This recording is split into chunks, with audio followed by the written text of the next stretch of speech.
Putaran keempat kualifikasi Piala Dunia 2026 zona Asia akan segera digelar dan Indonesia resmi masuk ke babak ini untuk pertama kalinya dalam sejarah. Tapi, bukan hanya prestasi yang jadi sorotan, isu keadilan dalam penentuan tuan rumah hingga evaluasi kekalahan telak dari Jepang jadi bahan perbincangan hangat. Yuk, kita kupas tuntas!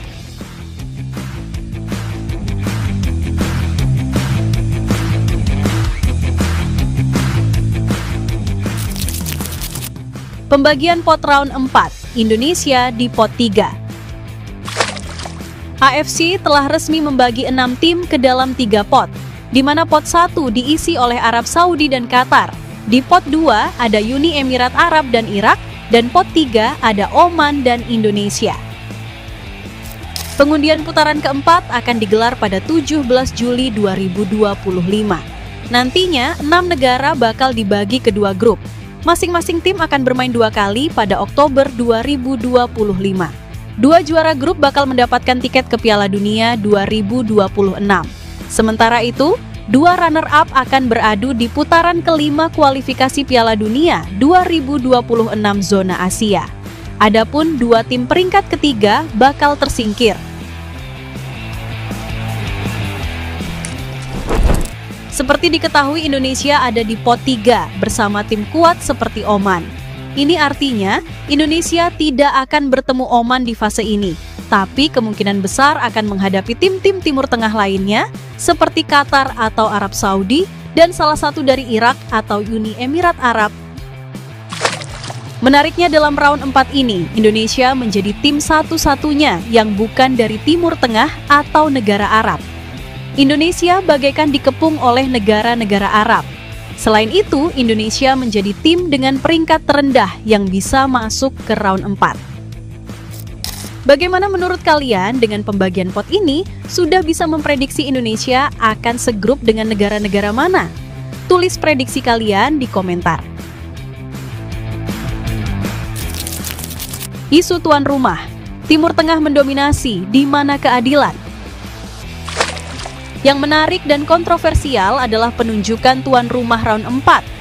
AFC sudah secara resmi menetapkan bahwa laga-laga akan digelar secara terpusat, dan 2 negara yang mengajukan diri serta mendapat lampu hijau adalah Arab Saudi dan Qatar. AFC mengatakan penunjukan Qatar dan Arab Saudi didasarkan pada ranking FIFA mereka yang tertinggi dari peserta lainnya. Pertanyaannya, apakah adil jika 2 kekuatan Timur Tengah ini menjadi tuan rumah untuk grup yang mereka ikuti sendiri? Banyak pihak menyebut ini sebagai bentuk pengistimewaan alias potensi anak emas AFC karena 2 negara ini punya pengaruh besar dalam politik sepak bola Asia. Belum lagi fasilitas megah dan finansial besar membuat AFC cenderung memihak. Lantas bagaimana sikap Indonesia? Erick Thohir menyatakan bahwa pihaknya menghargai keputusan mengenai penunjukan tuan rumah yang telah ditetapkan, meskipun bukan Indonesia yang terpilih. Ia mengakui bahwa Indonesia sebelumnya telah berusaha keras, namun keputusan ini menjadi dorongan untuk bekerja lebih keras lagi ke depannya. Saat ini, fokus utama adalah mempersiapkan tim nasional Indonesia sebaik mungkin. Erick juga berharap seluruh pertandingan di babak playoff group stage berlangsung secara adil atau fair dan menjunjung tinggi nilai-nilai sportivitas. Memang seperti yang diketahui, sebelum resmi penunjukan tuan rumah tersebut, PSSI juga ikut melakukan bidding tuan rumah round 4. Walaupun pada akhirnya upaya yang dilakukan PSSI belum mendapatkan perhatian dari FIFA dan AFC. Bagaimana menurut kalian Sobat Garuda jika harus bermain di Qatar atau Arab Saudi? Menurut Mimin sih nggak terlalu masalah soal tempatnya, karena kalau soal dukungan supporter fans timnas sangat banyak di Timur Tengah. Yang menjadi masalah adalah soal di balik layarnya yang susah untuk diantisipasi.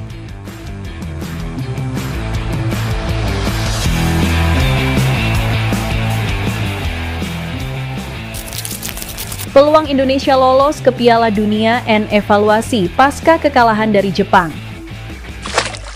Kekalahan 6-0 dari Jepang di laga terakhir round 3 menjadi tamparan keras. Namun, justru dari sinilah evaluasi besar bisa dimulai. Apa yang perlu diperbaiki? Saat menghadapi tim Jepang yang memang sudah berada di atas level timnas Indonesia, tim Merah Putih terlihat tidak berkutik di hadapan Jepang.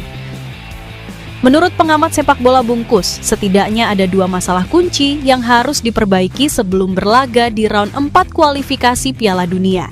Penyebab pertama yaitu lini tengah dan lini depan timnas Indonesia yang tak mampu mengimbangi permainan skuad Samurai Biru.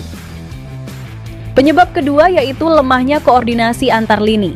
Bungkus mengutarakan koordinasi ini seringkali tak berjalan mulus.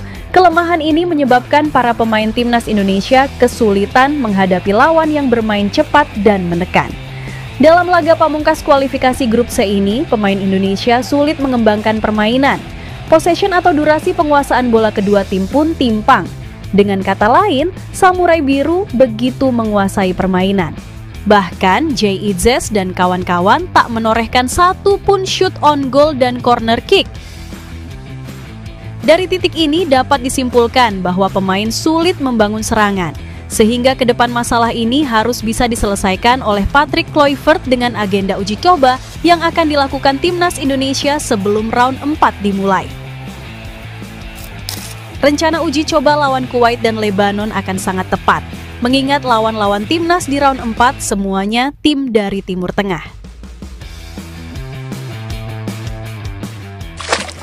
Tapi, tidak semua negatif. Lolos ke round 4 sudah merupakan lompatan besar. Sekarang tinggal mempertajam taktik, memperkuat kekompakan tim, dan yang terpenting meningkatkan jam terbang lewat uji coba internasional berkualitas. Bagaimana peluang Indonesia? Jika melihat lawan-lawan potensial, tentu akan berat. Namun sistem grup memberi ruang. Jika Indonesia bisa memperbaiki PR besar saat kalah lawan Jepang, peluang untuk bisa mengalahkan lawan-lawannya di round 4 sangat terbuka. 2 kemenangan akan membuat timnas Indonesia juara grup dan lolos langsung ke Piala Dunia. Namun jika hal tersebut tidak bisa dicapai, minimal Indonesia harus bisa merebut posisi runner-up. Karena jangan lupa, playoff round 5 juga menyediakan peluang. Artinya, meski tidak juara grup, asa untuk ke Amerika masih menyala. Jadi, timnas Garuda sudah menjejak sejarah, tapi perjuangan baru saja dimulai. Isu tuan rumah, pot pembagian, dan evaluasi besar pasca kekalahan harus dijawab dengan persiapan serius dan mental juara. Bagaimana menurut kalian? Apakah Indonesia bisa ke Piala Dunia 2026? Tulis prediksi kalian di kolom komentar dan jangan lupa like, share, dan subscribe untuk update terbaru timnas Indonesia. Sampai jumpa di video selanjutnya.